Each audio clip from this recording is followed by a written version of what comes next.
Selamat pagi sidang jemaat yang terkasih di dalam Tuhan. Kita bersyukur pada pagi hari ini kita bisa hadir kembali untuk beribadah kepada Tuhan walaupun kita berada di rumah masing-masing. Ibadah ini kita buka atas nama Allah Bapa, Allah Putra, dan Allah Roh Kudus. Kita tenangkan hati dan pikiran kita sejenak, kita masuk dalam saat teduh.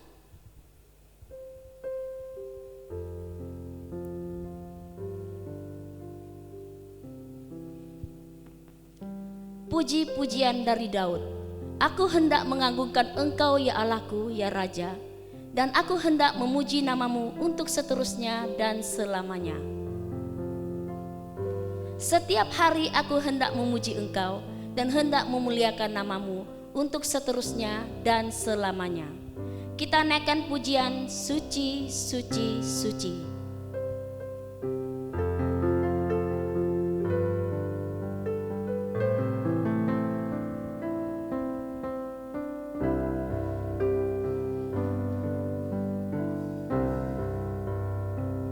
Segala pujian bagimu, segenap nafas muliakanmu. Surga bumi kan berseru,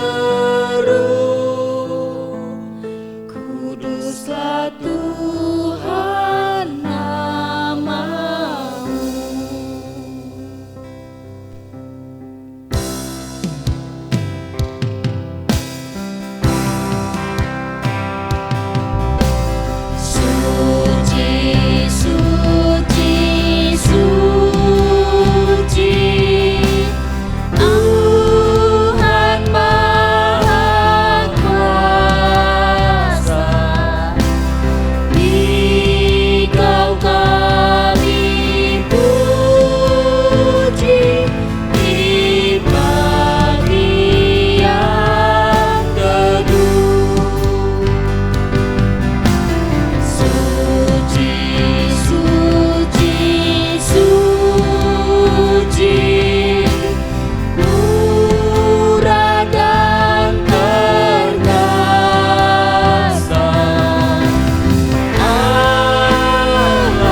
Mari kita bersatu di dalam doa.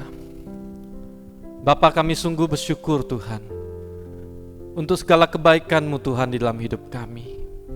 Kami boleh datang kepada Allah yang suci, Allah yang kudus, bukan karena kami baik, bukan karena kami suci, tetapi Engkau telah melayakkan setiap kami. Engkau telah menebus hidup kami dari dosa Tuhan. Tuhan, kami bersyukur Tuhan jikalau sekali lagi kami boleh datang beribadah kepadamu Tuhan, walaupun secara online, walaupun di rumah kami masing-masing Tuhan. Kami berharap Tuhan, satu kelak sebentar lagi mungkin kami boleh bertemu lagi Tuhan. Tuhan, tolonglah untuk keadaan yang terjadi saat ini, agar boleh kembali lagi kami boleh bersama-sama beribadah kepadamu ya Tuhan. Tuhan, tolonglah setiap kami dalam ibadah ini. Tuhan, berkati setiap kami yang melayani-Mu Tuhan. Tuhan, berkati setiap jemaat yang ada di rumah, agar boleh mengikuti ibadah ini dari awal hingga akhirnya, dan boleh mendapatkan berkat. Tuhan, berkati Tuhan, dan kiranya Roh Kudus-Mu Tuhan hadir di dalam kehidupan kami. Kami menyerahkan Tuhan ibadah kami dari awal hingga akhirnya hanya di dalam nama Tuhan kami, Yesus Kristus. Amin.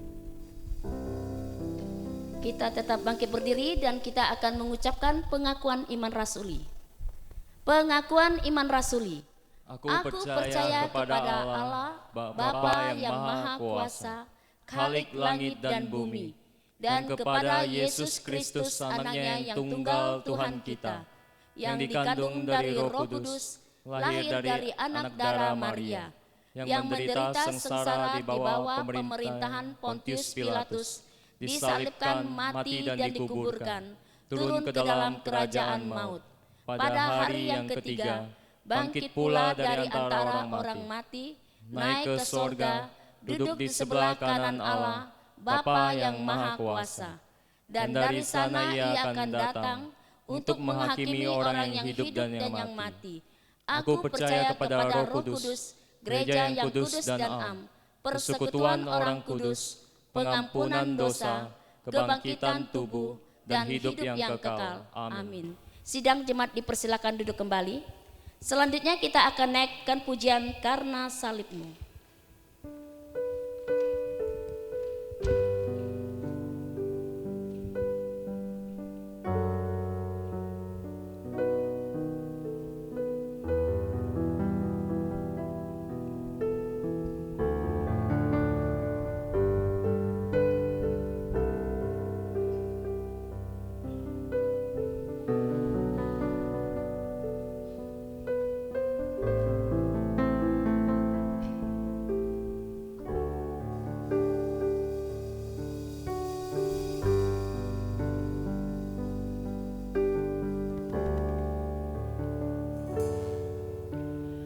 Hanya Kau Tuhan di hidupku, Kau berikan hidup yang baru. Darah-Mu menyucikan, pulihkan hatiku. Ku nyatakan Kaulah segalanya. Engkaulah sumber pengharapan, kuasa-Mu sanggup menyembuhkan. Jiwaku pun berserah hanya kepadamu, Yesus, Kaulah segalanya.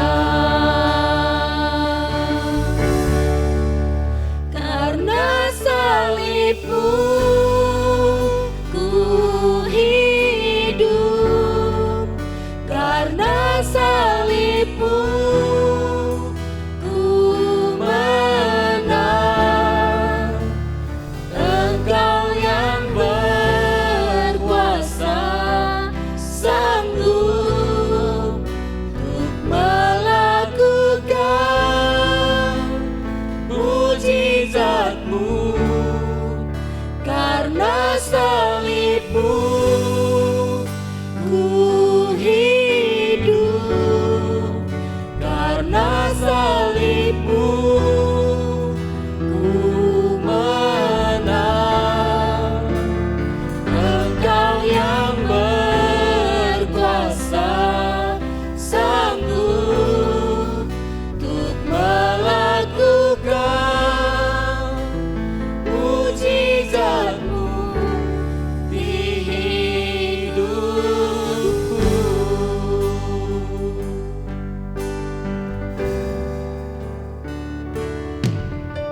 Selanjutnya untuk menyambut firman Tuhan kita akan naikkan pujian Bapa lembutkanlah hatiku.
Hanya bagi Tuhanku, puji syukur hanya bagi Tuhanku, puji syukur hanya bagi Tuhanku.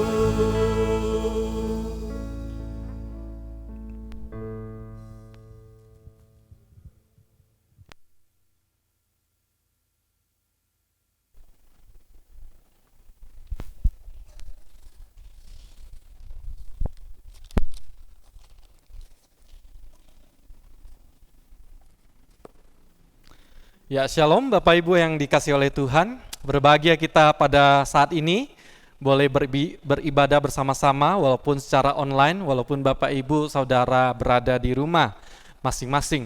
Pada hari ini kita akan merenungkan satu tema firman Tuhan, yaitu persembahkan yang terbaik yang terambil dari Keluaran 35 ayat 30 sampai pasal 36 ayat yang ke-7. Namun sebelum kita membacakan firman Tuhan, saya mengajak Bapak Ibu Saudara sekalian yang ada di rumah untuk boleh bersama-sama bersatu di dalam doa. Mari kita berdoa.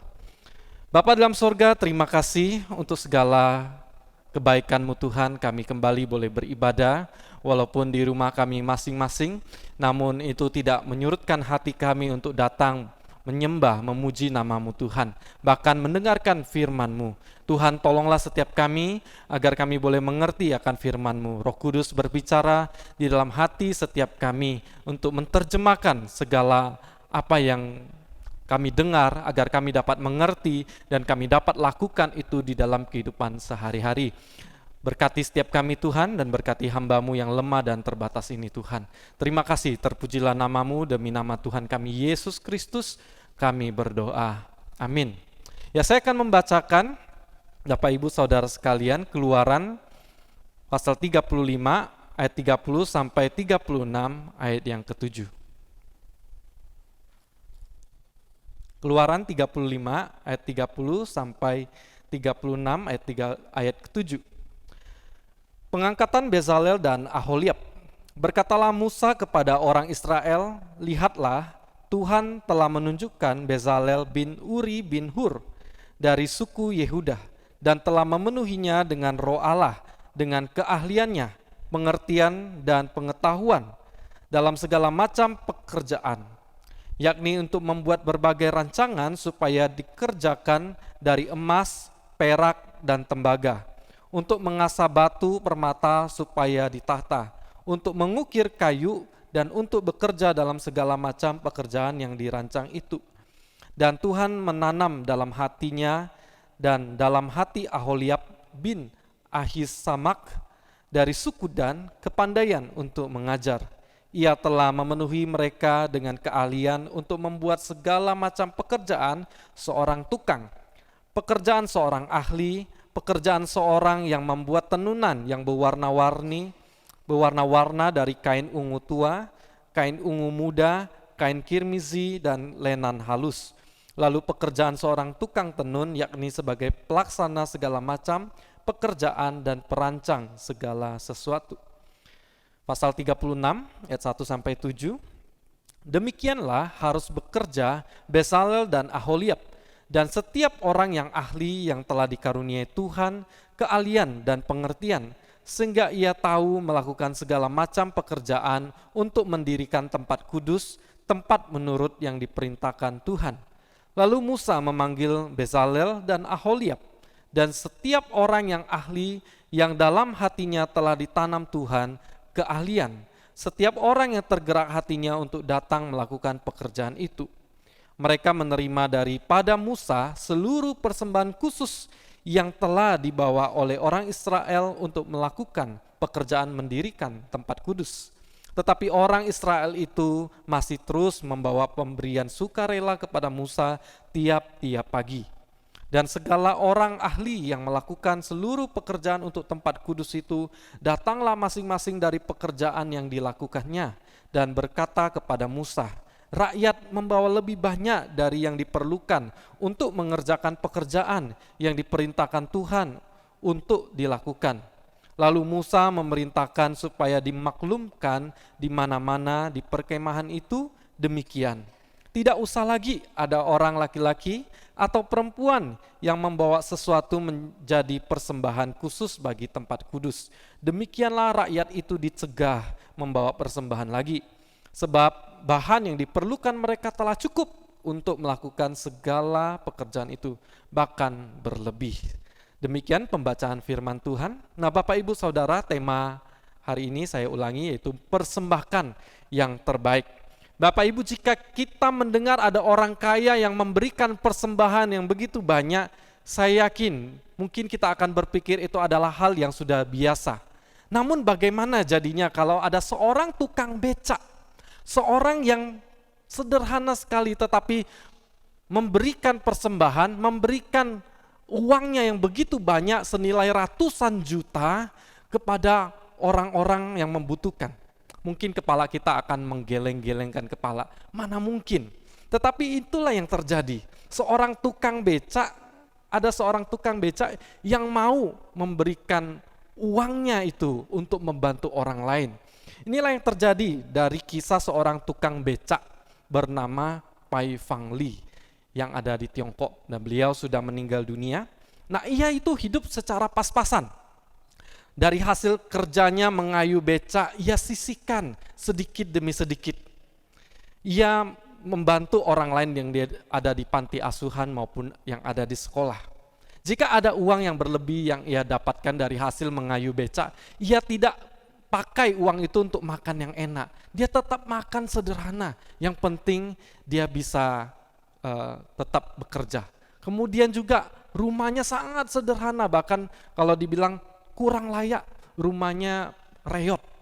Tetapi kita melihat hati seorang tukang becak ini yang bernama Pai Fang Li ini begitu luar biasa. Ia tidak pusing akan dirinya sendiri. Ia menyisihkan uangnya sampai nilainya cukup banyak.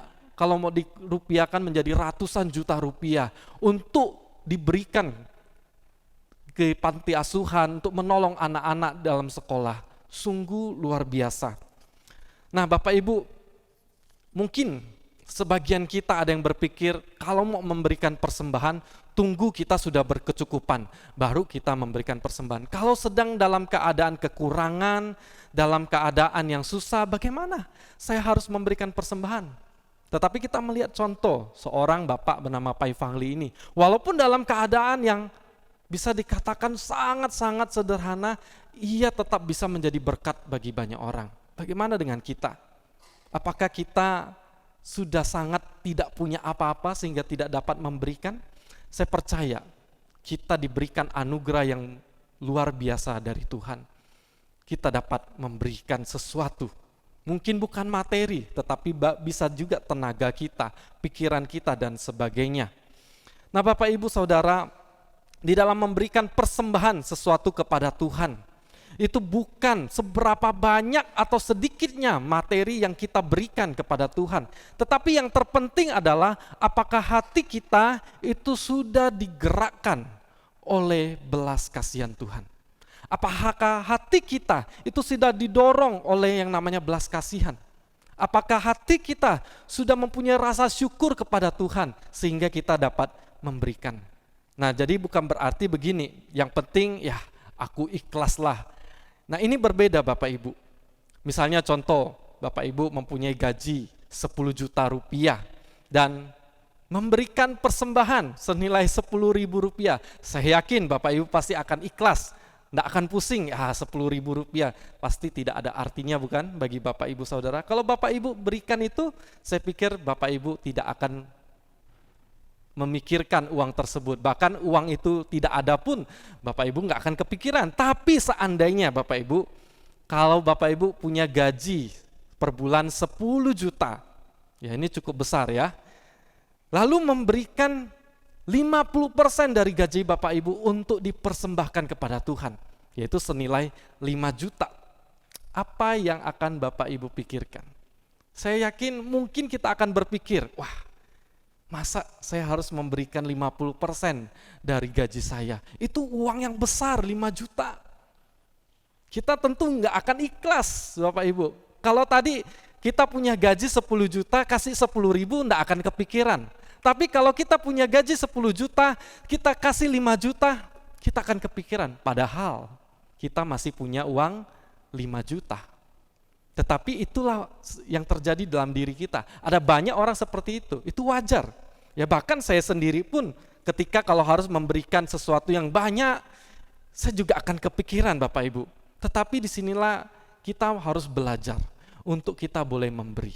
Bahkan di dalam keadaan yang kekurangan sekalipun, sebenarnya kita masih bisa belajar untuk memberi.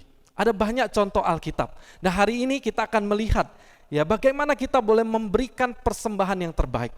Bukan seberapa besar, bukan seberapa kecil persembahan yang kita berikan, tetapi adalah yang terbaik itu adalah yang berkenan di hadapan Tuhan. Itu seperti apa?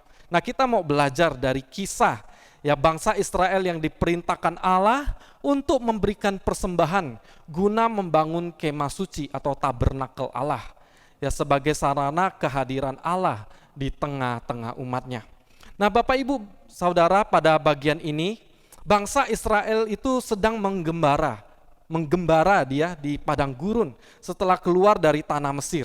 Mereka diperbudak dari tanah Mesir, tetapi dipanggil Tuhan, dibebaskan Tuhan untuk menuju tanah perjanjian.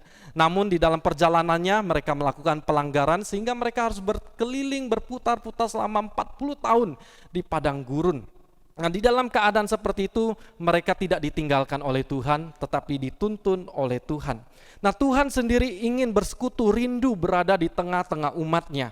Suatu kerinduan di mana Allah ingin bersekutu dengan manusia seperti di Taman Eden. Bapak Ibu, di Taman Eden sebelum manusia jatuh di dalam dosa, manusia itu bersekutu dekat, bersahabat dekat dengan Allah. Tetapi sejak jatuh dalam dosa, akhirnya manusia harus diusir dari Taman Eden. Relasi antara Allah dan manusia menjadi terputus, sehingga membuat manusia menjadi putus hubungan dengan Allah, menjadi manusia yang memberontak terhadap Allah. Tetapi Allah, sekali lagi, Allah tidak meninggalkan manusia. Allah berinisiatif untuk merancangkan keselamatan bagi umat manusia. Sekali lagi, Ia rindu untuk tinggal bersekutu bersama-sama dengan umatnya. Ia rindu untuk bersama-sama lagi. Ia melakukan inisiatif untuk boleh bersama-sama dengan umatnya.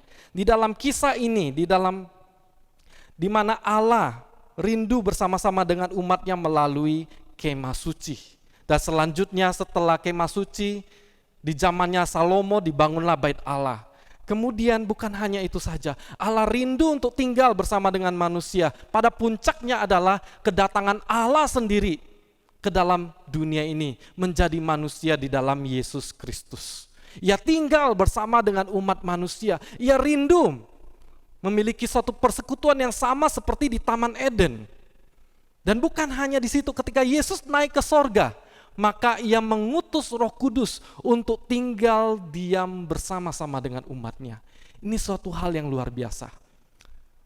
Dalam dosa, manusia dipisahkan oleh Allah. Tetapi Allah berinisiatif untuk terus boleh dekat bersama dengan manusia.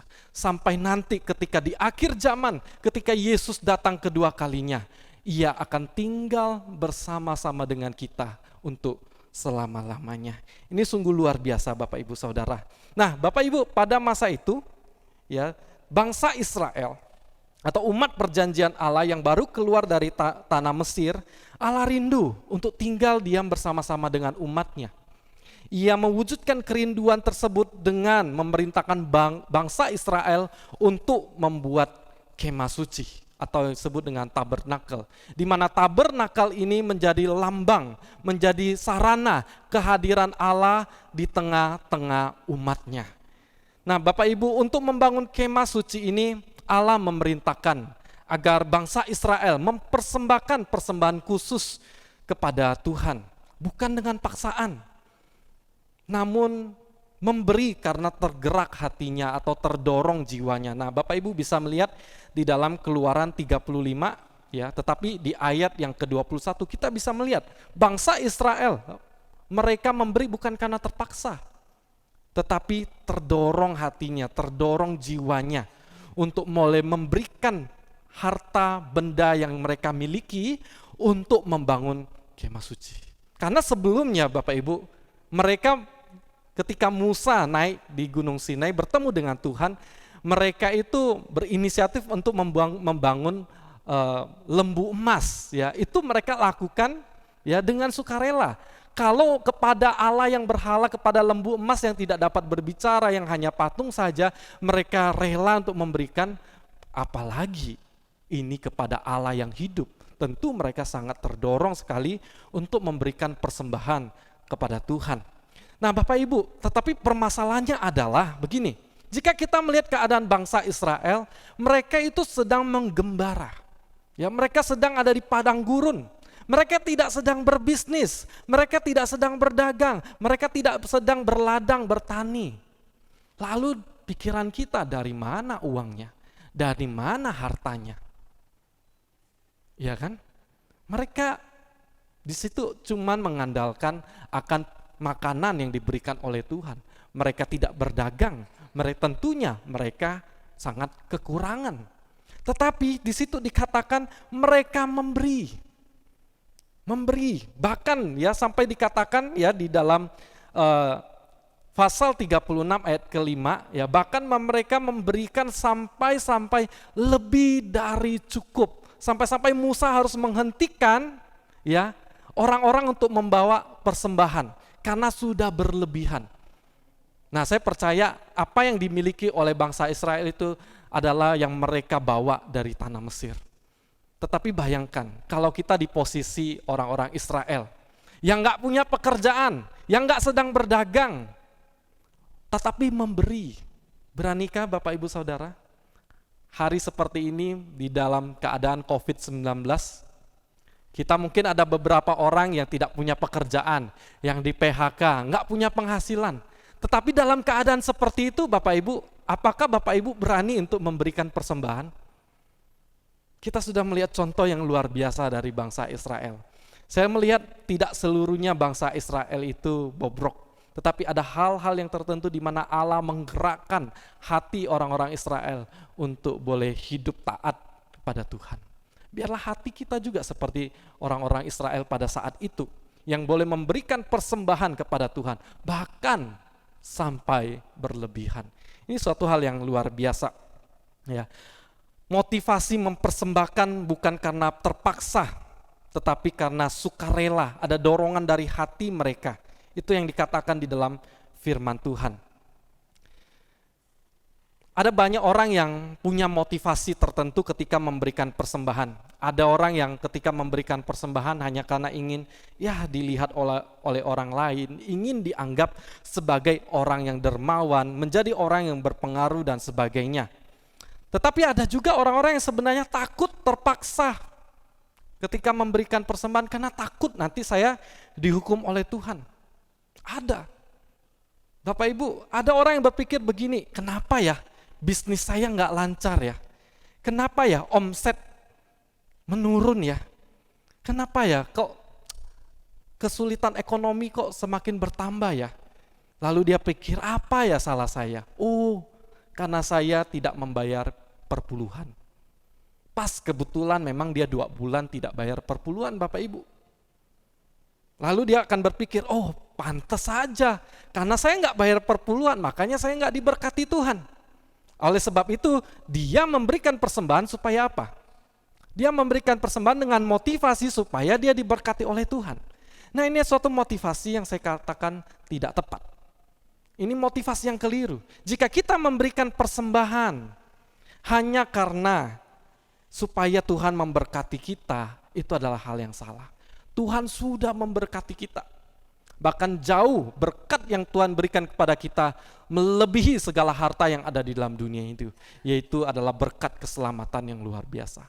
Tidak ada alasan untuk kita tidak memberikan rasa syukur kita kepada Tuhan. Tidak tunggu saya kaya dulu, tunggu saya berkecupan dulu, baru saya bisa memberi. Tidak. Tetapi rasa syukur kita kepada Tuhan, ketika kita memberikan persembahan, itu harus didorong dari rasa syukur atas keselamatan yang tak ternilai harganya yang diberikan Tuhan kepada kita. Dengan motivasi semacam ini, maka tidak peduli kondisi kita yang tergolong pas-pasan ataupun kurang, ya, tetap kita akan secara sukarela memberi. Ya, contoh di dalam Injil sangat jelas. Yesus pernah memuji seorang janda miskin yang memberikan 2 peser uang di dalam bait Allah. Nah, uang tersebut 2 peser itu adalah uang yang ada pada si janda. Setelah ia memberikan 2 peser itu, dia sudah tidak memiliki apa-apa. Ini saya katakan, janda miskin ini memberi dari kekurangan. Kalau setiap kita memberi dari kelebihan. Tetapi apakah pernah kita memberi dari kekurangan kita? Tapi saya mendorong setiap kita, kalau kita sudah diberikan hal yang lebih dari Tuhan, jadi jangan hitung-hitungan juga. Mari kita juga berikan untuk melayani Tuhan, untuk mengembangkan pekerjaan Tuhan yang lebih luas lagi. Bapak Ibu, saya tidak memaksa saudara-saudara untuk memberikan persembahan, apalagi dalam keadaan yang kurang, apalagi dalam keadaan yang susah. Ya, saya tidak mendorong, saya tidak memaksa Bapak Ibu. Tetapi jika Tuhan mendorong hati Bapak Ibu Saudara, lakukan itu. Lakukan itu bukan karena hamba Tuhan yang memaksa. Jika Bapak Ibu memberi, jika hati Bapak Ibu terpaksa, ya jangan lakukan itu Bapak Ibu. Lebih baik jangan lakukan. Karena kalau memberi dengan hati yang terpaksa, itu sia-sia saja. Tapi berilah dari hati yang penuh dengan ucapan syukur kepada Tuhan. Karena Tuhan telah sangat berbaik kepada setiap kita. Jadi bukan karena terpaksa, tapi karena kasih kepada Tuhan. Itulah yang dilakukan oleh orang-orang Israel. Memberikan persembahan untuk membangun kemah suci, untuk membangun tabernakel, bahkan sampai berlebihan. Padahal mereka tidak sedang berbisnis, mereka tidak sedang berdagang. Bahkan saya percaya mereka dalam keadaan yang juga kurang. Nah Bapak Ibu, selain dari memberikan persembahan materi, kita juga dapat memberikan persembahan berupa keahlian kita atau profesi kita. Jadi tidak semata-mata yang namanya memberi persembahan, mempersembahkan yang terbaik kepada Tuhan itu lewat materi, tidak. Bagaimana dengan kita yang mungkin materi saja nggak punya, yang masih tergantung dengan orang tua, apa yang bisa kita berikan? Ya, saudara-saudara, kita diberikan pikiran, kita diberikan keahlian, kita diberikan suatu profesi, kita diberikan talenta oleh Tuhan untuk kita boleh persembahkan untuk pelayanan. Saudara-saudara tidak perlu merasa kecil hati jika tidak memiliki materi yang banyak. Tuhan memberikan kita talenta, keahlian, kreativitas kepada setiap kita yang bisa kita gunakan untuk melayani orang banyak.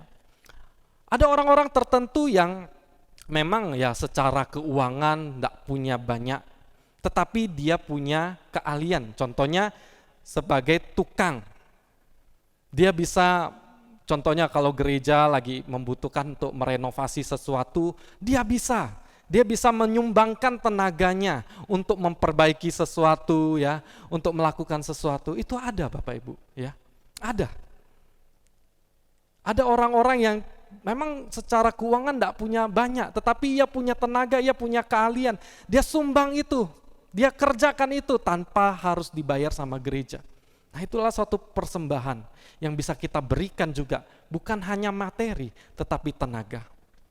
Bapak Ibu, terkadang di dalam pelayanan misi, ya kita kalau mendengar misalnya seminar tentang pelayanan misi, ya orang-orang itu tergerak untuk terlibat di dalam pelayanan misi.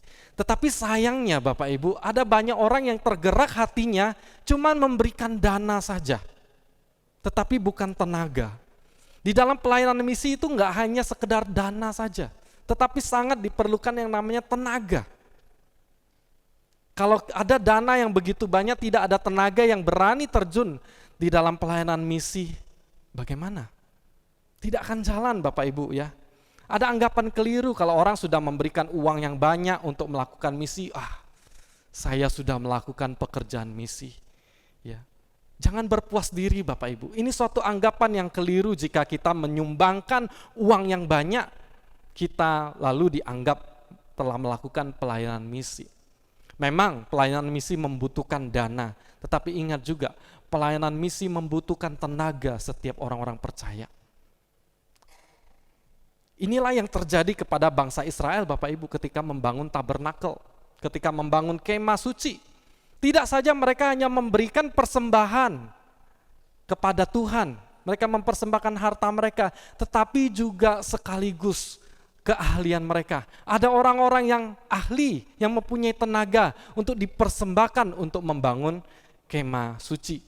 Kita melihat di dalam Keluaran 35 ayat 30. Di situ Bezalel ditunjuk Tuhan untuk merancang berbagai desain emas, perak, tembaga, batu permata, dan ukiran kayu. Kemudian Aholiab juga ditunjuk untuk mengajar orang-orang banyak supaya dapat menjadi tukang bangunan, ada yang menjadi tukang tenun, kain, dan lain-lain. Jadi Tuhan memilih setiap mereka yang mempunyai keahlian, mempunyai keterampilan, untuk keterampilan mereka untuk dipersembahkan kepada Tuhan untuk membangun kemah suci. Ya. Kemudian selain Bezalel dan Aholiab ada masih banyak lagi ya orang-orang yang terlibat, ya orang-orang yang ahli di dalam membuat tabernakel. Nah, kita bisa lihat di pasal 36.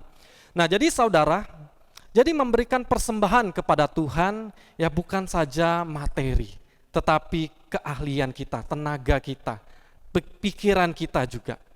Nah, Bapak Ibu, di dalam melakukan ibadah online, di dalam masa pandemi ini kita melakukan perekaman ya ibadah secara online, kita masukkan di dalam YouTube. Nah, ini membutuhkan banyak tenaga ahli. Ya.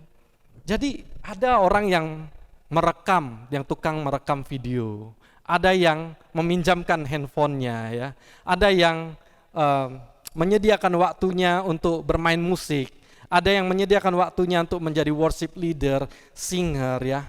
Ada yang mengoperasikan PPT, ada yang men-setting sound system dan sebagainya. Itu adalah keahlian-keahlian yang dimiliki, yang disumbangkan, yang dipersembahkan kepada Tuhan. Itu bisa kita lakukan. Bahkan setelah semua sudah dilakukan, ya, bukan hanya di situ saja. Ada yang mengedit video ini, ada yang memberikan teks lagu pada bagian bawah video. Jadi kita bisa menyanyi, kita bisa melihat teks-teks tersebut. Itu diedit berjam-jam Bapak Ibu Saudara. Itu harus punya tenaga ahli. Saya sendiri nggak bisa melakukannya. Gitu. Tapi kita bersyukur ya pas ada anaknya Ibu Pham Cui Chin tadi ya yang boleh melakukan editing ya. Dia punya kemampuan untuk melakukan editing. Semoga anak-anak muda yang lain juga punya kemampuan ya seperti itu ya. Ya jadi kalau tidak ada tenaga ahli yang banyak ya, kita gunakan yang ada ya, kita lakukan untuk melakukan perekaman video ini ya. Saya salut ya untuk setiap kita yang bersedia meluangkan waktunya ya untuk melakukan pelayanan ini. Lalu ada contoh lagi Bapak Ibu, orang-orang yang nggak punya materi yang banyak, tapi memberikan keahliannya. Saya mempunyai seorang teman, hamba Tuhan ya, saya kenal waktu di Ambon. Dia orang Jawa Tengah. Dia orang tuanya itu tinggal di Lombok. Yang menarik adalah Bapak Ibu, ayahnya itu seorang yang memiliki keahlian di dalam meracik obat-obatan herbal. Jadi dia di rumahnya itu banyak menanam tanaman-tanaman herbal. Dia kelola tanaman-tanaman tersebut, ya dijadikan obat bubuk, ya dimasak dan sebagainya. Dan yang luar biasanya adalah ia setelah membuat obat-obatan tersebut, ia pergi ke daerah-daerah yang ada di Lombok, yang di daerah pelosok-pelosok untuk menyumbangkan, untuk memberikan obat itu secara gratis kepada orang-orang yang membutuhkan di sana. Dan dia bapak ini, ayah dari teman saya ini sangat dikenal di pelosok tersebut, ya di daerah-daerah tersebut untuk memberikan obat-obatan herbal kepada masyarakat. Dan yang luar biasanya adalah melalui pelayanannya itu, dia membawa banyak orang datang ke gereja. Walaupun dia datang ke daerah tersebut bukan maksudnya untuk menginjili, tidak. Dia cuma datang menawarkan, memberikan pengobatan kepada orang-orang yang di daerah tersebut. Tetapi mereka sangat tersentuh oleh pelayanan Bapak ini, sehingga mereka rindu mendengarkan akan Injil. Mereka ada sampai beberapa puluh orang yang dibawa ke gereja yang ada di Lombok. Itu sangat luar biasa. Bapak ini bukan, ya teman ayah saya ini bukan orang yang rumahnya mewah, tidak.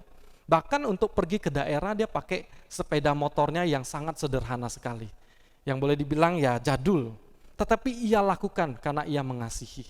Karena ia mengasihi Tuhan. Itu suatu pelayanan yang luar biasa. Walaupun tidak punya materi yang banyak, tetapi apa keahlian yang dimiliki, ia boleh persembahkan untuk pelayanan Tuhan. Luar biasa. Saya juga punya rekan pelayanan ya di penginjilan di EE. Dia dulu seorang ahli bangunan. Dia kontraktor, dia dia dulu sebelum pelayanan itu dia seorang kontraktor. Ia bisa mendesain rumah, mendesain bangunan sebagainya. Dia seorang yang cinta Tuhan, luar biasa. Setelah dia melayani ya dia sempat meninggalkan pekerjaannya sebagai kontraktor. Tetapi dia melihat ternyata pekerjaannya, keahlian itu dapat digunakan untuk menolong orang banyak. Khususnya untuk menolong gereja di dalam mendesain. Nah, salah satunya gereja yang didesain itu adalah GKKB Nangapino. Nah, itu dia gambar tanpa dia meminta sepeser pun. Nah, itu luar biasa. Kalau kita punya keahlian tertentu yang dapat kita persembahkan kepada Tuhan, itu luar biasa. Bukan hanya materi saja, tetapi apa yang kita, pemikiran kita, keahlian kita, ya, itu bisa kita persembahkan kepada Tuhan. Nah, Bapak Ibu, bukan hanya materi yang bisa kita persembahkan kepada Tuhan, bukan hanya tenaga atau keahlian atau pemikiran kita, tetapi yang lebih penting dari segala persembahan itu, di dalam memberikan persembahan yang terbaik itu, bukan dari berapa banyak materi yang diberikan, bukan seberapa ahli atau profesional kita di dalam melayani mega proyek ilahi, tetapi yang terpenting di dalam mempersembahkan yang terbaik adalah kerohanian kita. Kerohanian kita, relasi kita, hubungan kita dengan Tuhan. Jika kita rajin memberikan persembahan, jika kita rajin, kita memberikan keterampilan kita, tetapi hubungan kita dengan Tuhan tidak beres, itu sia-sia Bapak Ibu Saudara. Kita lihat, Bezalel dan Aholiab bukan saja memiliki keterampilan atau keahlian untuk membangun tabernakel, tetapi mereka juga dipenuhi oleh Roh Allah. Tuhan menanamkan keahlian di dalam diri mereka. Dapat dikatakan bahwa mereka hidup berkenan di hadapan Allah, sehingga Roh Allah memenuhi hidup mereka. Dan mereka melakukan pekerjaan sesuai perintah Tuhan. Bagaimana seorang dapat melakukan pekerjaan yang sesuai dengan perintah Tuhan jika mereka nggak punya waktu untuk mendengarkan perintah Tuhan? Jika mereka nggak punya waktu yang khusus untuk bersekutu dengan Tuhan. Nah, itu yang dikatakan di dalam pasal 36 ayat yang ke-1. Di situ dikatakan, ya, Bezalel dan Aholiab, ya, melakukan segala macam pekerjaan untuk mendirikan tempat kudus. Tepat, di situ ada kata tepat menurut yang diperintahkan Tuhan. Bapak Ibu, kita bisa melayani Tuhan, kita bisa memberikan persembahan, tetapi permasalahannya adalah apakah yang kita lakukan itu sudah tepat sesuai yang dikehendaki oleh Tuhan? Jangan-jangan ketika kita melayani Tuhan, jangan-jangan ketika kita memberikan, mempersembahkan apa yang ada di dalam diri kita, kita tidak melakukan sesuai atau tepat sesuai dengan apa yang diperintahkan oleh Tuhan. Jangan-jangan kita melayani dengan luar biasa, tetapi relasi kita dengan Tuhan tidak beres. Itu menjadi suatu permasalahan. Saudara, yang kita lakukan, pekerjaan yang kita lakukan bukan pekerjaan dunia. Walaupun kita bekerja di luar dari gereja ini, Bapak Ibu Saudara, segala pekerjaan yang kita lakukan bukan untuk dunia, tetapi yang kita lakukan adalah untuk Tuhan. Bapak Ibu, saya sebenarnya tidak suka mengatakan bahwa pekerjaan gereja di dalam gereja itu lebih rohani dibandingkan di luar gereja. Saya percaya bahwa setiap pekerjaan yang dilakukan untuk memuliakan Tuhan, itu adalah pekerjaan yang rohani. Kita diperintahkan untuk melakukan segala sesuatu untuk Tuhan dan bukan untuk manusia. Karena Bapak Ibu, dunia ini, tidak ada satupun bagian dalam dunia ini yang bukan milik Tuhan. Oleh sebab itu ketika kita melakukan pekerjaan apapun, entah di luar gereja, entah di dalam gereja atau di luar gereja, lakukan itu untuk Tuhan. Oleh sebab itu, di dalam memberikan persembahan yang terbaik bagi Tuhan, yang terpenting adalah relasi kita terhadap Tuhan itu harus beres. Ada banyak pelayan-pelayan yang melayani di gereja, rajin memberikan persembahan, tetapi bukan karena mengasihi Tuhan. Ada orang-orang yang mempunyai keahlian di dalam pelayanan, pandai bermain musik, pandai dalam teknologi informasi, pandai di dalam mengedit, pandai di dalam komputer, pandai berorganisasi, pandai mempunyai jiwa kepemimpinan dan sebagainya. Tetapi tidak banyak dari mereka yang mempunyai relasi yang beres di hadapan Tuhan. Lalu untuk siapa mereka melayani? Untuk siapa kita melayani? Kalau relasi kita dengan Tuhan tidak beres, jangan-jangan kita hanya melayani diri kita sendiri. Kita melayani supaya dilihat orang. Kita melayani karena supaya tidak dikatakan orang. Saya sudah menjadi orang Kristen yang lama tapi tidak melayani, ya daripada saya dikata-katain, ya sudah saya melayani. Tetapi bukan berangkat dari kerinduan saya untuk mengasihi Tuhan. Bahkan kita lakukan pelayanan bisa karena terpaksa. So, Bapak Ibu Saudara, ketika kita melayani, kita mempersembahkan hidup kita kepada Tuhan. Tidak semua orang dapat bisa melayani Tuhan. Tidak semua orang juga dapat mempersembahkan, memberikan persembahan kepada Tuhan. Siapa kita? Kita adalah orang berdosa, orang-orang yang harusnya dibinasakan. Kalau kita boleh melayani Tuhan, itu adalah suatu kehormatan. Itu setiap kali kalau kita memulai ibadah, kita setelah doa untuk pra-ibadah, kita selalu bikin ini ya, yel-yel ya, moto ya, melayani adalah suatu kehormatan, bukan beban. Suatu kehormatan, bukan beban Bapak Ibu Saudara. Tapi seringkali, jujur, itu beban. Aduh, hari ini, minggu ini saya pelayanan, minggu depan saya pelayanan lagi.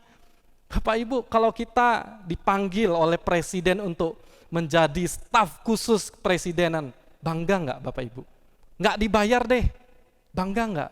Ya bangga. Ya apalagi dibayar kan? Nah kita itu melayani raja di atas segala raja. Kita bukan dibayar dengan uang Bapak Ibu, tapi kita dibayar nyawa kita, jiwa kita oleh Tuhan kita Yesus Kristus di atas kayu salib. Oleh sebab itu ketika kita melayani Tuhan, jangan terbesit di dalam pikiran kita terbeban atau ini adalah suatu pengorbanan sehingga kita merasa sangat terbeban untuk melayani itu. Mari kita melayani Tuhan dengan sukacita. Kita yakini ini adalah suatu kehormatan. Walaupun saya enggak menerima sesuatu apapun, saya tetap akan melayani Tuhan. Itu adalah hati seorang hamba yang mau mempersembahkan hidupnya kepada Tuhan. Itu adalah orang-orang yang mempunyai relasi yang baik, yang beres di hadapan Tuhan. Tanpa suatu relasi yang beres di hadapan Tuhan, motivasi kita kemana-mana Bapak Ibu. Motivasi kita bisa karena saya ingin mendapatkan sesuatu dan sebagainya. Bukan karena kita ingin memuliakan Tuhan. Di dalam Hosea 6 ayat 6, di situ firman Tuhan mengatakan, sebab aku menyukai kasih setia dan bukan korban sembelihan, dan menyukai pengenalan akan Allah lebih daripada korban-korban bakaran. Ini juga dikutip oleh Tuhan Yesus. Yesus di dalam Matius 9 ayat 13 mengatakan, jadi pergilah dan pelajarilah arti firman ini, yang ku kehendaki ialah belas kasihan dan bukan persembahan. Bapak Ibu mungkin bisa mengerti akan firman Tuhan ini. Artinya Tuhan lebih mementingkan apa yang ada di dalam diri kita, apa yang di dalam hati kita. Allah menyukai belas kasihan yang timbul dalam hati kita, yang rindu untuk mengasihi Tuhan, mengasihi sesama, daripada segala yang kita punya. Segala yang kita punya tidak berarti apa-apa jika hati kita tidak berpaut kepada Tuhan. Bahkan Tuhan tidak akan mengindahkan persembahan kita jika hidup kita tidak kita persembahkan kepada Tuhan. Hidup kita tidak persembahkan untuk berelasi dengan Tuhan. Ini sesuatu hal yang penting. Makanya di dalam firman Tuhan yang kita bacakan, Aholiab dan Bezalel bukan dipilih karena keahliannya saja, tetapi mereka dipilih karena mereka dipenuhi oleh Roh Allah. Bapak Ibu, bagaimana kita dapat memberikan yang terbaik bagi Tuhan? Paulus mengatakan di dalam Roma 12 ayat 1, karena itu saudara-saudara, demi kemurahan Allah aku menasihatkan kamu supaya kamu mempersembahkan tubuhmu sebagai persembahan yang hidup, yang kudus dan yang berkenan kepada Allah. Itu adalah ibadahmu yang sejati. Di dalam firman Tuhan ini Paulus tidak mengatakan persembahkanlah hartamu, persembahkanlah keahlianmu, tidak. Tetapi seluruh hidup kita. Artinya bukan hanya materi kita, bukan hanya keahlian pemikiran kita, tetapi hati kita juga harus kita persembahkan kepada Tuhan. Jadi mempersembahkan yang terbaik kepada Tuhan haruslah yang utama adalah diri kita di hadapan Tuhan. Mempersembahkan waktu kita untuk berelasi dengan Tuhan. Ini adalah hal yang tidak kelihatan namun sering diabaikan oleh orang-orang percaya. Kita bisa saja tampak rajin melayani di gereja. Kita bisa saja melayani di luar gereja. Kita boleh saja tampak rajin memberikan persembahan dan melakukan aksi-aksi sosial. Tetapi pertanyaannya, apakah kita juga rajin berelasi dengan Tuhan secara pribadi? Mungkin ini firman Tuhan ini begitu keras kepada kita, tetapi ini kenyataannya. Ini yang Tuhan tuntut, hati kita, relasi kita kepada Tuhan. Bapak Ibu, ada seorang ibu, ya, dia seorang tukang salon. Dia orang yang sangat cinta kepada Tuhan, mengasihi Tuhan. Namanya Ibu Weni. Dia tinggal di Jakarta. Saya diceritakan dari calon saya. Dia seorang tukang gunting rambut, ya, tukang salon. Ya, ia adalah seorang yang berinisiatif untuk memotong rambut mahasiswa di satu sekolah teologi di Jakarta. Jadi ia datang ke sekolah teologi ya setiap bulan sekali untuk memotong rambut mahasiswa, ya. Tapi bukan untuk mendapatkan bayaran. Jadi ia lakukan itu ikhlas. Dia tidak memungut bayaran, bahkan dia meng-hire, dia menggandeng temannya, ya, menggandeng karyawannya untuk memotong rambut para mahasiswa. Itu tidak dibayar. Karyawannya dibayar sama Ibu Weni ini. Jadi dia yang sudah menggunting, dia yang keluar uang, Bapak Ibu Saudara, untuk membayar karyawannya. Luar biasa. Dia nggak punya talenta untuk berkhotbah, dia bukan hamba Tuhan, tetapi dia punya keahlian yang berangkat dari kasihnya kepada Tuhan. Ia berkomitmen mau melayani Tuhan. Dia berkomitmen untuk menggunting rambut mahasiswa. Para mahasiswa di sana nggak enak, mencoba berkali-kali untuk memberikan bayaran kepada Ibu Weni itu, tapi Ibu Weni itu nolak, nggak mau. Ya, akhirnya para mahasiswa itu berinisiatif ya udah kalau nggak kasih uang kita kasih barang aja deh ya untuk kasih ke Ibu Weni ini. Ini satu contoh teladan yang luar biasa. Melayani, saya percaya dia melayani bukan karena ingin cari nama, bukan ingin cari ketenaran dan sebagainya. Ia rela mengeluarkan uang, ia rela mengeluarkan tenaganya sendiri. Ia mengasihi Tuhan. Jika kita adalah orang-orang percaya yang mengasihi Tuhan, memiliki relasi yang sungguh benar di hadapan Tuhan, maka mempersembahkan yang terbaik kepada Tuhan itu bukan hal yang berat. Tetapi kita lakukan karena kita tahu Tuhan telah terlebih dahulu mengasihi saya. Sama seperti yang tadi saya katakan, ada rekan saya yang bisa mendesain bangunan, dia seorang kontraktor, dia lakukan itu juga karena komitmennya untuk mengasihi Tuhan. Sama seperti seorang ayah dari teman saya yang seorang hamba Tuhan, yang rela untuk pergi ke daerah memberikan pengobatan dengan obat-obat herbalnya. Itu berangkat dari hati. Bapak Ibu Saudara, apakah kita juga memiliki hal yang sama? Saya mendorong setiap kita sebagai umatnya, sebagai orang-orang di GKKB Jeruju, juga kalau ada yang mempunyai keahlian-keahlian khusus, lakukan itu untuk Tuhan. Apa yang saya bisa lakukan Tuhan untuk melayani-Mu Tuhan? Mungkin saya bisa di dalam bermain musik, saya akan lakukan dengan baik. Ya, saya nggak peduli gereja mau memberikan persembahan kepada saya ataupun tidak, saya akan melakukan yang terbaik. Itu berangkat dari hati saya yang mengasihi Tuhan. Saya mau belajar mengasihi Tuhan, mempersembahkan apa yang terbaik. Jadi kesimpulannya Bapak Ibu, jadi di dalam memberikan persembahan yang terbaik kepada Tuhan, yang utama adalah kita memiliki relasi yang beres bersama dengan Tuhan. Kita harus membangun kerohanian dan relasi kita bersama dengan Tuhan. Setelah itu nyatakan persembahan itu melalui tenaga, keahlian, keterampilan, atau pemikiran, ataupun juga materi yang engkau miliki.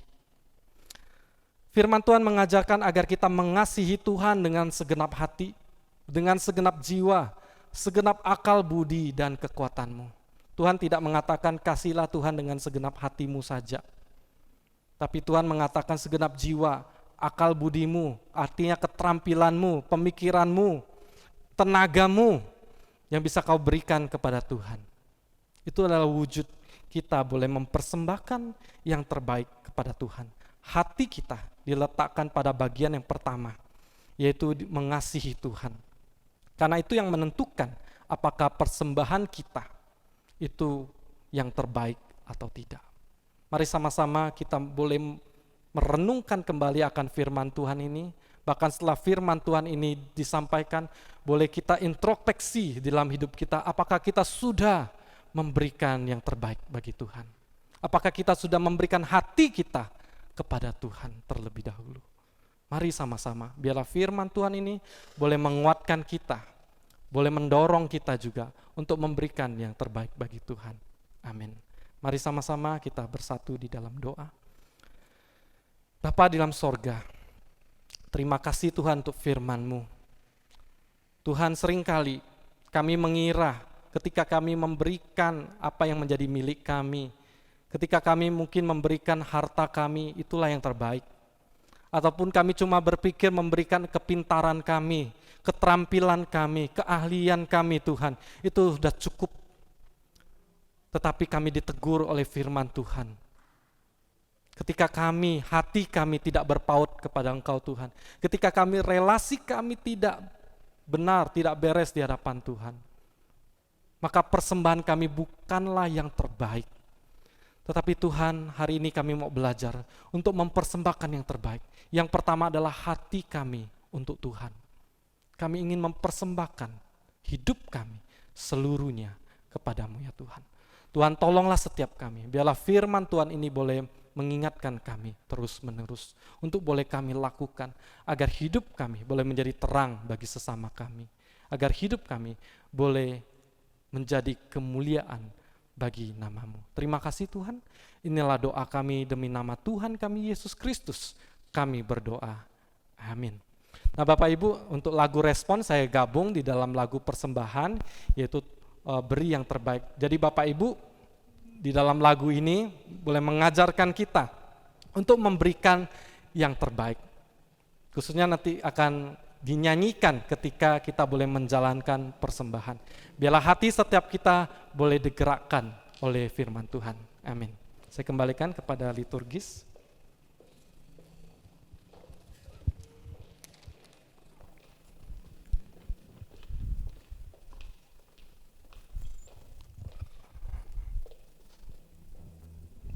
Terima kasih atas firman Tuhan yang telah disampaikan. Kiranya firman Tuhan bisa menjadi berkat bagi kita semuanya. Untuk merespon firman Tuhan, kita akan menjalankan persembahan sambil menaikkan pujian Beri Terbaikmu.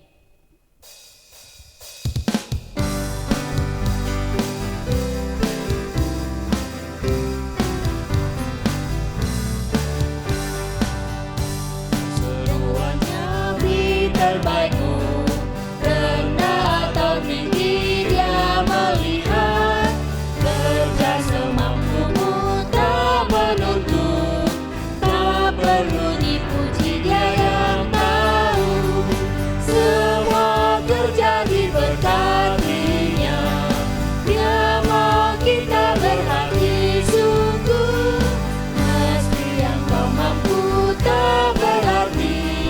Melayanilah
Mari kita bersatu di dalam doa. Bapa, kami bersyukur Tuhan untuk segala kebaikan dan kemurahan-Mu yang telah Tuhan anugerahkan kepada setiap kami. Terkhusus Tuhan, untuk karya keselamatan. Engkau telah menyelamatkan jiwa kami dari hukuman yang kekal Tuhan. Dan setiap kami yang percaya kepadamu Tuhan, kami boleh memperoleh jaminan hidup yang kekal. Itu suatu berkat yang luar biasa dalam hidup kami. Walaupun mungkin saat ini Tuhan kami dalam keadaan susah sekalipun Tuhan. Tetapi itu tidak menyurutkan kami untuk kami boleh memberikan yang terbaik kepadamu ya Tuhan. Tuhan berkati setiap persembahan yang telah kami berikan. Kiranya Tuhan yang boleh menolong setiap tangan-tangan yang mengelola keuangan ini untuk pelayanan, untuk kemuliaan bagi namamu ya Tuhan. Tuhan, pada kesempatan ini kami mau bersyukur Tuhan, ada jemaat-Mu yang berulang tahun, ada Ibu Widiana dan Ibu Bun Bunyit yang berulang tahun pada minggu ini. Tuhan berkati setiap mereka di dalam kesehatan mereka, di dalam pekerjaan mereka. Tuhan lindungi mereka, dan kiranya Tuhan karuniakan iman yang teguh di dalam-Mu ya Tuhan. Terus boleh bertumbuh di dalam pengenalan akan-Mu Tuhan. Tuhan berkati setiap mereka, berikan kesehatan dan umur yang panjang, dan keluarga mereka Tuhan juga berkati. Terima kasih Tuhan, inilah doa ucapan syukur kami. Hanya di dalam nama Tuhan kami Yesus Kristus kami berdoa. Amin. Ya, Bapak Ibu Saudara sekalian, kita akan masuk di dalam warta jemaat. Saya akan membacakan bagi Bapak Ibu Saudara. Sidang jemaat yang dikasihi oleh Tuhan, ibadah raya hari Minggu di gereja belum bisa aktif sampai waktu yang akan diumumkan kepada jemaat. Jemaat dihimbau untuk tetap beribadah di rumah secara online melalui rekaman video. Jemaat dapat membuka YouTube setiap minggu dengan mengetik GKKB Jeruju atau GKKB Jemaat Jeruju untuk mengikuti ibadah di rumah. Nah, Bapak Ibu Saudara, kita berdoa ya agar segera kembali kita boleh bersama-sama beribadah di gedung gereja ini ya. Nah, kita berdoa agar segera terrealisasi. Dan kita tunggu ya untuk pengumumannya. Ya, kemudian kita terus mendoakan situasi negara kita dan kebijakan pemerintah khususnya di Pemda Kalbar untuk menangani persebaran virus COVID-19 ya. Kita berdoa untuk supaya penyebaran COVID ini tidak terus meningkat ya. Kita berdoa juga untuk masyarakat boleh disiplin memakai masker, mencuci tangan agar rantai penyebaran COVID-19 ini boleh terputus. Kemudian sakramen pembaptisan dan upacara penyerahan anak bulan Juni 2020 akan diundur sampai bulan Desember 2020. Ya, kemudian bagi Bapak Ibu Saudara yang ingin memberikan persembahan persepuluhan atau jenis persembahan lainnya dapat memakai cara yaitu mentransfer ke nomor rekening bank gereja ya yang akan ditera di dalam layar. Ya, saya akan bacakan nomor rekening Bank BCA 1710747918 atas nama Saukhoi. Kemudian bukti transfer dapat dikirim ke dalam nomor WhatsApp Majelis Bendara Saudara Timotius 089675459188 dengan mencantumkan nama dan jenis persembahan. Kemudian yang kedua adalah mengantar langsung ke rumah Majelis Bendara Saudara Timotius atau Ibu Mwifah. Kemudian cara yang ketiga adalah memasukkan langsung ke kotak persembahan yang disediakan di lobi gereja, yaitu di depan kantor hamba Tuhan. Ya, sedangkan persembahan rutin hari Minggu bisa disisihkan dulu setiap minggu sampai ibadah di gereja kembali menjadi normal. Atau setelah dikumpulkan selama 4 minggu dalam sebulan, bisa diberikan sebagai persembahan syukur dengan memakai salah satu cara di atas. Ya, kemudian bagi Bapak Ibu Saudara yang membutuhkan pelayanan doa, bisa menghubungi hamba Tuhan melalui nomor atau telepon atau WhatsApp yang tertera di dalam buletin gereja. Ya, kemudian info ulang tahun pada minggu ini ada Ibu Widiana tanggal 8 Juni dan Ibu Bun Bunyit tanggal 14 Juni. Kiranya Tuhan memberkati, mengaruniakan kesehatan, dan selalu diberkati oleh Tuhan, semakin mengasihi Tuhan ya. Tuhan Yesus memberkati. Ya, kemudian untuk tema khotbah minggu depan yaitu beribadah dengan seantero diri, yang terambil dari Keluaran pasal 40 ayat 1 sampai 38. Ya, sampai di sini warta jemaat. Kiranya Tuhan memberkati setiap kita semua. Kita akan mengakhiri ibadah pada hari Minggu ini. Saya undang untuk sidang jemaat boleh bangkit berdiri. Kita akan menaikkan pujian doksologi.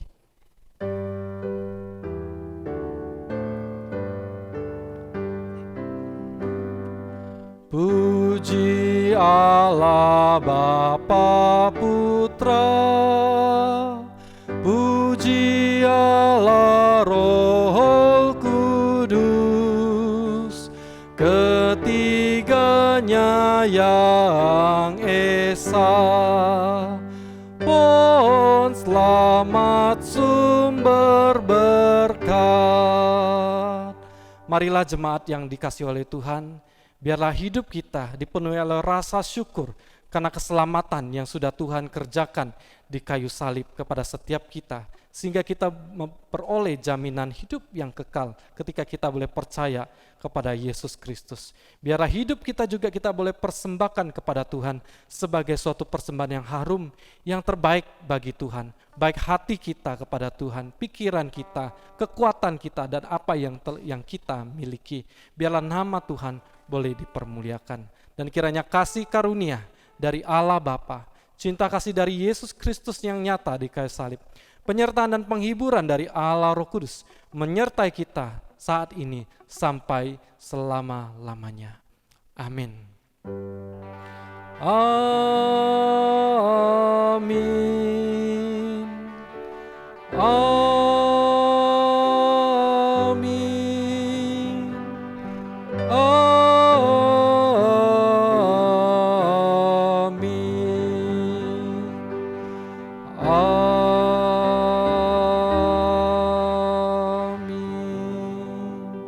Sidang jemaat dipersilakan duduk kembali dan mengambil saat teduh. Setelah saat teduh ibadah selesai, Tuhan Yesus memberkati.